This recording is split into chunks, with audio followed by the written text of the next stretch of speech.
राधे राधे। हमारे अवधी लोकगीत में आप सभी का स्वागत है। आइए हम आप लोग को कान्हा जी का सोहर सुनाएंगे। आप लोग को अच्छा लगेगा तो प्लीज़ लाइक कमेंट करना मत भूलना।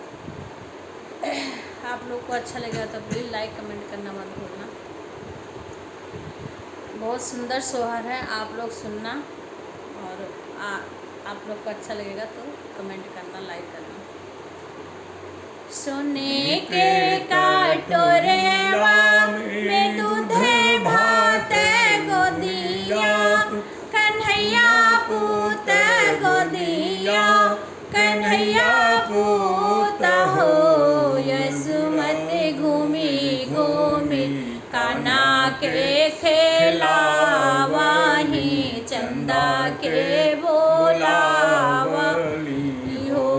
यशोदा घूमी घूमी कान्हा के खेला, चंदा के बोलावली हो। यशोदा घूमी घूमी कान्हा के खेलावली, चंदा के बोलावली हो। अरे आवा चंदा मामा पारे आवा, नदिया किनारे आवा हो।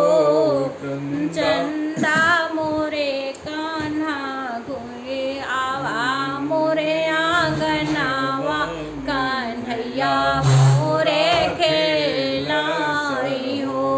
चंदा मामा अरे आवा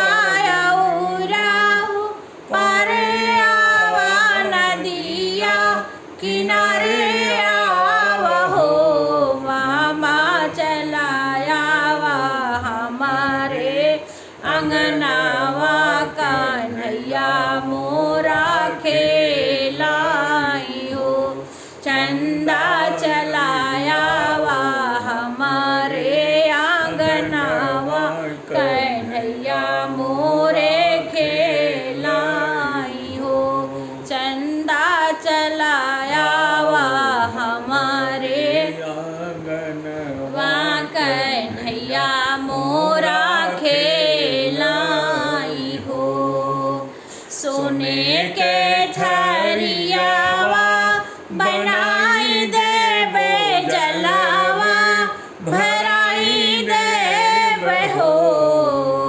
सोने के थरियावा बनाई देवे जलावा, भराई देवे हो।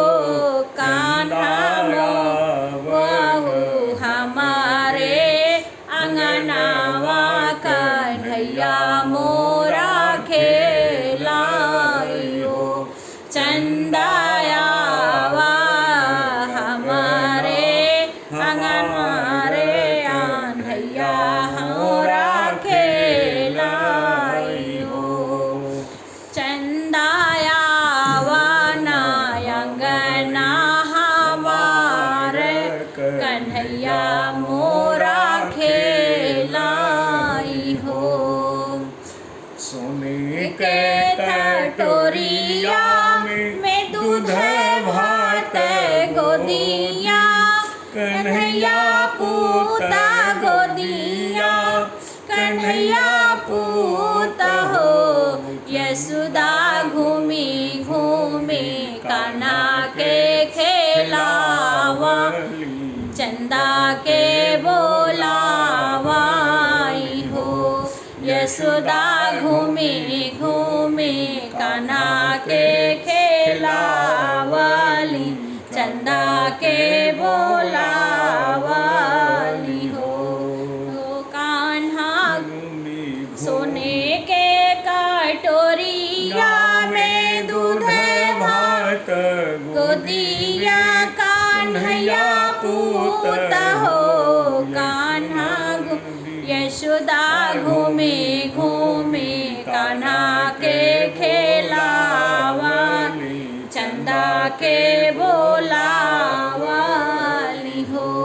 यशोदा घूमे घूमे कान्हा के खेलावा, चंदा के बोला आप लोग को अच्छा लगा होगा तो प्लीज़ लाइक कमेंट करना।